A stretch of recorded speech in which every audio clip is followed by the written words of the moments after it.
There are usually three things I hear, if any, that concern people about Far Seraphim Rose and/or his canonization. The first being the scandal at the Platinum Monastery by the priest at the time, Herman Podmoshensky, who Far Seraphim was close with for many years. Gleb, also known as Far Herman, who was since defrocked for violating canonical rules, was accused of abusing children. These allegations against Father Herman are debated even to this day. To my knowledge, he maintained his innocence. For the sake of the argument, I will assume they are true, while also not levying my own condemnation, as I simply do not know. People question if Far Seraphim knew about the alleged abuse, since he was close with Gleb. They both worked on the Orthodox word, and they both were under St. John Maximovich. However, he was defrocked by ROCOR in 1986-1988, 17. Far Seraphim Rose died in 1982. These allegations came out after Far Seraphim Rose's death. There is no evidence we have that Far Seraphim knew about any abuse happening. The only mention of it that I can find is in recent editions of his Life and Works, and a quotation attributed to Far Alexei Young that states Far Seraphim's last words to Gleb at the end of his life were, "I'm finished with you, damn you." 18. Both of these say it was at the very end of his life that Far Seraphim even knew anything about Gleb's abuse. I can find no sources that indicate anything else. To my knowledge, there is no police reports of the abuse to track either. Some attribute this to a failure of ROCOR leadership, not filing reports, which that situation is not in the scope of this article. Either way, the point being, there is no evidence that we have at least currently that states Father Seraphim Rose was aware of any abuse during his time with Gleb. There are two brief mentions about finding out on his deathbed and end life that may need to be clarified by the sources involved. What we do have is proven evidence that reports of Gleb did not surface until after Father Seraphim's repose, 19, that began in 1985. Without doubt, the late hieromonk Seraphim Rose was a most remarkable American convert. He was a contributing editor for Orthodox America and editor of the Orthodox Word. He was also the author of many books and the translator and/or editor of many other works in both English and Russian. In addition, he wrote scores of articles on a wide variety of church subjects and composed services to 4 saints. His death in 1982 at the early age of 48 brought this prolific career to an abrupt close. Those who were privileged to know Far Seraphim personally, as this writer did for more than 12 years, also saw something of Far Seraphim, the man, the spiritual director, the monk, and in his last few years, the priest and confessor. His brilliant and even splendid intellect was combined with a rare soul and a peaceful outward personality that was self-effacing, quiet, still, a personality that, frankly, loathed controversy and conflict. Especially would he have disliked the controversy generated by his biography. Many of us, his spiritual children and his readers, had long wished for a biography of Far Seraphim. Some, assuming that such a work would be only a straightforward account of his remarkable life and thought, were asked to share our personal memories for such a study. Last summer, Not of This World, the life and teachings of Far Seraphim Rose was published. And indeed, the biographer, Far Damascene Christensen, has managed to integrate a massive amount of material.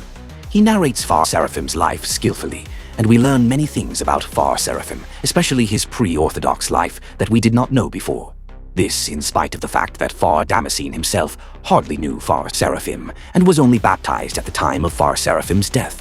The book is also filled with photographs that help to make the man and his times come to life. Not of This World is, however, both a treasure and a disappointment, a joy and a sadness, an inspiration and a scandal. The purpose of this review is to examine these contradictions. Some Maestes, how can this reviewer, Father Alexei Young, possibly give an objective evaluation of Not of This World? After all, as a spiritual son of Far Seraphim and co-worker with him on a number of projects, Father Alexei is perhaps too close to his subject. Also, Father Alexei was for many years closely associated with the St. Herman of Alaska Skeet, where Father Seraphim lived, in Platna, California. The third and perhaps the most serious criticism of all. 5 years ago, Father Alexei left the Russian Church abroad, and he is no longer in a position to speak with any credibility. May I say forthrightly that it is precisely because of these objections that I am in a position to write an honest review of this biography. First, while I knew the man, trusted him, and believed he achieved righteousness, I was not blind to his weaknesses, nor would he have wanted me to be. Father Seraphim had a horror of guruism. He never demanded blind or unquestioning obedience, and he would have been appalled by statements such as one printed on the back of the book jacket. Without Father Seraphim, we'd all be dead. In a letter to me, he once described himself in an obviously understated way as only an elder brother, one who had taken a few more steps along the path than I had. 1. He often made suggestions but always added, "Do what you think is best." He himself always preserved a kind of polite but definite distance between himself and others, so that it was possible for us to view him objectively. He was not a cold or arrogant man, yet he did not permit any kind of what we would now call codependence between himself and others. Secondly, I was an outside witness to a number of the events described in this book. Most of those I did not personally see were described to me by Far Seraphim himself, either in person or by letter.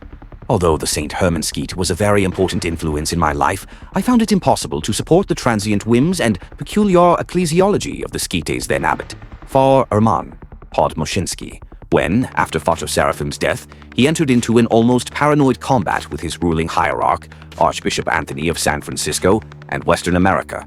Far Herman was ultimately suspended and then defrocked by the Russian Church, abroad after a series of provocations by Far Herman that would have horrified Far Seraphim, and which would never have been tolerated had he lived.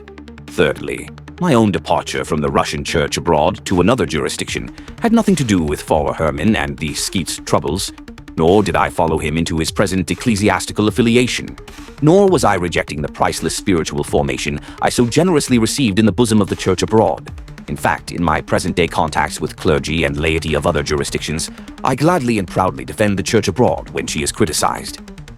Lastly, since the book's appearance last summer, I have been contacted by a score of people around the country who, not having known Father Seraphim, but seeing that I'm quoted in the biography many times, have asked my opinion of the book and its accuracy. I have felt an urgent responsibility to speak truthfully and set the record straight. In a certain sense, this biography is actually 3 books in one. The first concerns Father Seraphim's early life and his intellectual and spiritual development up to the time of his conversion to orthodoxy, approximately 250 pages. The second deals at length with his life as an Orthodox Christian, as a layman, monk, priest, writer, and teacher, more than 600 pages. The last and blessedly shortest section, about 150 pages, concerns events that occurred after his repose, primarily Father Herman's activities and troublesome new directions. The word is not hagiography, but biography, and so it naturally contains much material of a personal and even seemingly trivial nature, in order to fill out the man as completely as possible, especially in his youthful, formative years. Before discussing these 3 sections, it is important to note that this biography is at its best when Far Seraphim is allowed to speak for himself, since he left behind a considerable body of published work, was a prolific letter writer, and also kept a private journal. We can know something of what he was experiencing, thinking, and feeling about many things, both in his own life and in the larger life of the Church. 2. In these parts of the book, and they are many, we recognize the Far Seraphim we knew and so warmly remember. But unfortunately, there are also a number of critical places where we do not hear Far Seraphim's voice, nor do we really hear the voice of Far Damascene, the author, either. Instead, we are subject to the views and interpretations of Far Herman, the co-founder of the St. Herman skete, and Far Seraphim's monastic brother, and not all these ideas were shared by Far Seraphim. Anyone who knows Far Herman can quickly identify these passages, and unfortunately there are many. For the Herman speaking and writing style is quite distinctive, a style not at all shared by the author or Far Seraphim, who wrote and spoke in a very unsentimental and lean manner. Perhaps these sections were simply dictated to Far Damascene, who then edited and corrected them, incorporating them into the text. In any case, what we get in some passages is not the unadorned Far Seraphim, but Far Herman's own version of him. 4. Damascene's use of pseudonyms for certain people, usually bishops and other leading figures in the Church abroad whom Father Herman does not happen to like, is unscholarly, childish, and offensive. One can understand that it would be appropriate to change the names of less important individuals to protect their privacy, but to do this with well-known public figures makes no sense, since most readers know, or can easily discover, who these people really are. Frankly, it is cowardly to change the names of only those who are being criticized, slandered, and held up to ridicule. In some ways, the first part of this book is the most important and the most positive. It is refreshing, especially for those who knew the mature Far Seraphim only in his last years, to see that as a boy and young man he had a girlfriend, favorite pets, and music. He participated in sports. He both smoked and sometimes drank too much. Like so many young people. On a broader level, his is the story of a young man, typically American, middle class, generically Protestant, who very much reflected the anxious post-World War II soul-searching of many of his generation, and even many today in the post-Vietnam generation. In fact, most who read this section will find in it a disturbing mirror of their own overly intellectual, skeptical, and self-destructive lives. It is precisely this that is so inspiring and encouraging for the modern reader. He can see how a man, the future Father Seraphim, can go from the darkness of intellectual pride and agnosticism, at times even atheism, to simple hope and belief. In his early 20s, he was influenced by the philosopher and writer Guignon, from whom he learned the meaning and disastrous effect of modernism on Western civilization and became convinced that the upholding of ancient tradition was valid and not just a sign of being unenlightened, as the modernists would claim. Whereas the modern mentality viewed all things in terms of historical progress, Guignon viewed them in terms of historical disintegration. 3. This discovery actually prepared him for his later encounter with Orthodox Christianity, a traditional religion with a very old but very functional worldview. When finally he discovered true Christianity in his late 20s, he saw quite quickly and lucidly that because orthodoxy is the living truth, it is also all or nothing, a scandal and insult to the wisdom and instincts of this world. For he particularly saw this in the person of Blessed Archbishop John Maximovich, with whom he came into frequent contact, but who was regarded by a few as a scandal precisely because he took Orthodox Christianity so literally and lived it so uncompromisingly. 5. Whereas this first section of the biography is instructive and encouraging, the second is sometimes inspiring, but is at times deeply troubling and bewildering. Inspiring because it deals with Father Seraphim's actual entrance into the church and his ever-deepening discovery of orthodox piety and practice, patristics and spirituality, and above all, his encounter with and deep love for the rich monastic tradition of Russian Orthodoxy, in particular the Optina and Valam traditions, which became a constant source of spiritual consolation and encouragement. The events surrounding the founding of the Orthodox Word and the establishment of the St. Herman of Alaska Skeet in the mountain wilds of Northern California are informative and fascinating. It was during this period also that Father Seraphim hit his stride in terms of using his intellectual and pastoral talents for the greater good of the Church. He was able to identify and understand the convert phenomenon, but more than this began to realize that the most important thing about controversies and problems in the Church, a constant temptation for converts especially, is how to understand and view them from the calm perspective of eternity without being drawn into passionate arguments for this or that figure, party, or ideology. These are extremely valuable insights and principles by which we can and should live today, and they are all contained in this book. The tragedy, however, is that in the last several months or so of Father Seraphim's life, his monastic partner and inspirer, Father Herman, began to go in a quite different direction, a direction that ultimately took him, after Father Seraphim's death, right out of the Church. Much is made in this biography of the oneness of mind that existed between Fathers Herman and Seraphim. Undoubtedly, this did exist, especially in their early years together. They certainly shared a common vision of what their life and work should be, and out of this came a constant and fruitful stream of edifying books, articles, translations, etc., many of which have become widely known, and some of which have been translated into other languages, particularly Russian. Because of their shared commitment, many, possibly hundreds, converted to the faith. This biography does not tell us, however, that in the last years this fabled oneness of mind began to break down significantly. Substantive disputes about the future of the Skeet and its work occurred with more and more frequency as Father Herman developed a more idiosyncratic and flamboyant attitude that grieved and worried Father Seraphim. He told me and others about this himself. On one occasion, about 6 months before he died, he said that he was never happier than when Father Herman was off on one of his many trips. For then, he said, we have peace, quiet, and order at the Skeet. Clearly, something had gone wrong. One of their disagreements concerned the question of establishing a monastery in Alaska on St. Herman's own island. Although the book says that Father Seraphim gave his permission for this on his deathbed, the facts are actually quite different. Regrettably, we must now speak of this episode in detail. About 3 months before Father Seraphim died, Father Herman came to see me at my home. He was in an extremely agitated state. He took me aside and said that he and Father Seraphim had just had a terrible fight. Father Seraphim, he said, doesn't understand me. I don't know what will happen now, in the future. He explained that the argument concerned a possible future monastic establishment in Alaska, a venture that Father Herman was eager to pursue, but one for which Father Seraphim refused to give his blessing, although he did bless Father Herman to spend Pascha on Spruce Island, which he did. Is it possible that Father Seraphim on his deathbed finally did give his blessing to proceed with this plan, as the biography maintains? It is very unlikely for two reasons. First, shortly after Father Seraphim was admitted to the hospital, he was put on life support systems, including a respirator, which meant that he was unable to talk. He was also in and out of consciousness, as all of us who were there can testify. Secondly, and more serious, several months later, Father Herman himself told me that the very last words spoken to him by Father Seraphim were, "I'm finished with you, damn you." Father Seraphim's uncharacteristically angry words bespeak a mind deeply troubled over Father Herman's general behavior and suggest that there was more going on than any of us suspected at the time. Needless to say, none of this is in the biography.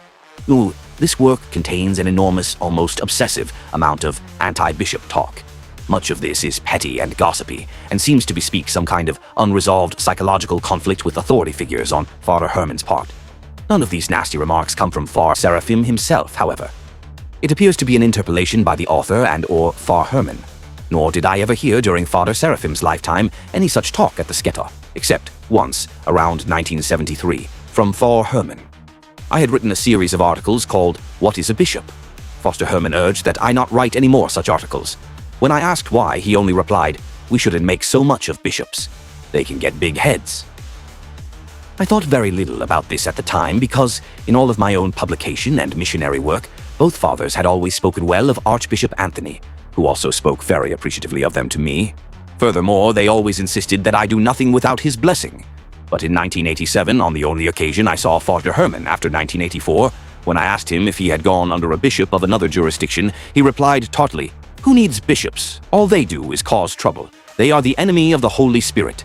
When I said that he sounded like an old believer, he responded, "I don't need a bishop."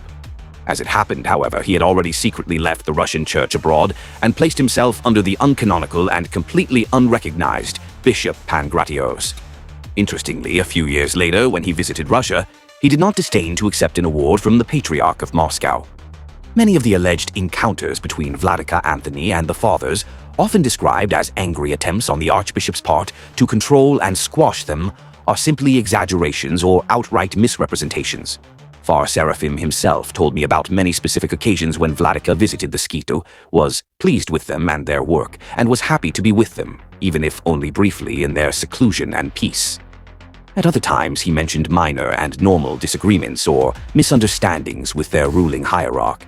But these were always worked out, and there was never any sense of enmity in those days, such as this book portrays. Naturally, the Archbishop had an appropriate responsibility for pastoral oversight, and he wished to be consulted and kept informed about various projects and plans. There may even have been times when he did not completely understand certain goals and aspirations of the Fathers. But this is all quite normal, as anyone who has worked for an employer in the world knows. In any case, the portrayal of Vladika Anthony as some kind of ecclesiastical monster or tyrant does not ring true to anyone who knows him.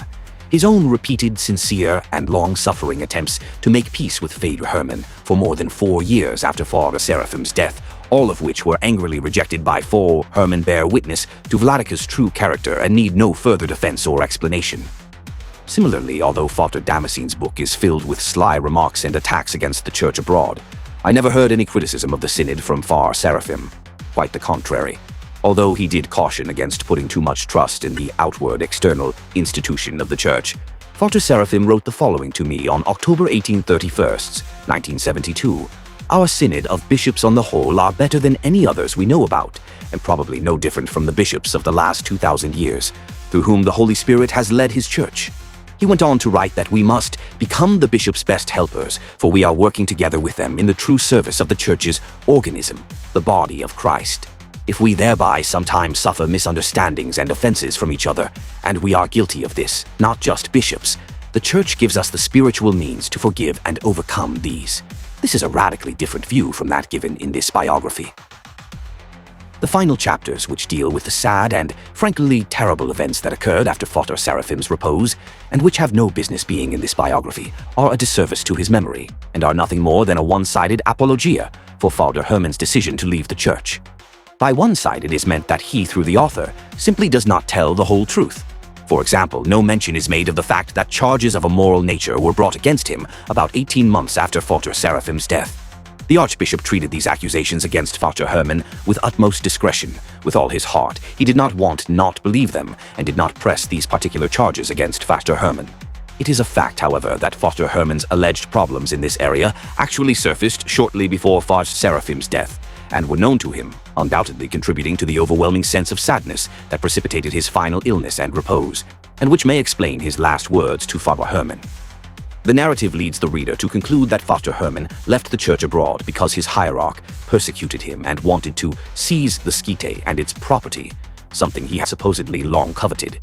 Not only is this not true, but the actual charges against Father Herman concerned legitimate matters of insubordination and disobedience, and it was for these that he was ultimately defrocked. 6. In general, this self-serving one-sidedness demonstrates the way in which many incidents have been exaggerated, distorted, and made to serve the private ideology of Father Herman. It is a poison that came into full flower only after Father Seraphim's death, when he was no longer present to provide the needed balance to Father Herman's exuberant personality.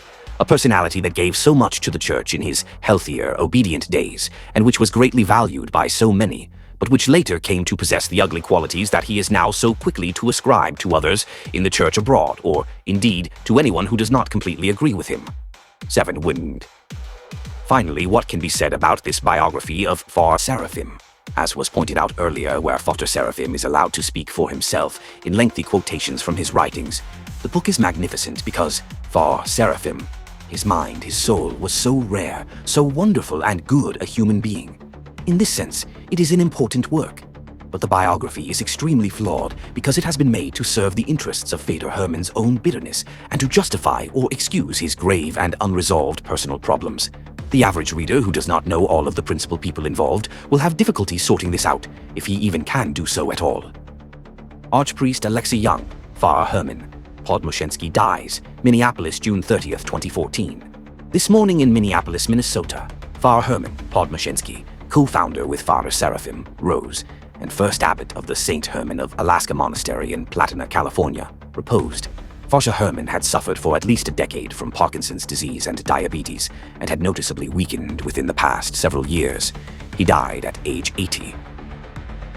One of the most controversial figures in American orthodoxy today, Father Herman was loved by many but disregarded by others for his violation of church canons and remaining in disobedience to his ecclesiastical superiors in the Russian Orthodox Church outside of Russia, ROCOR.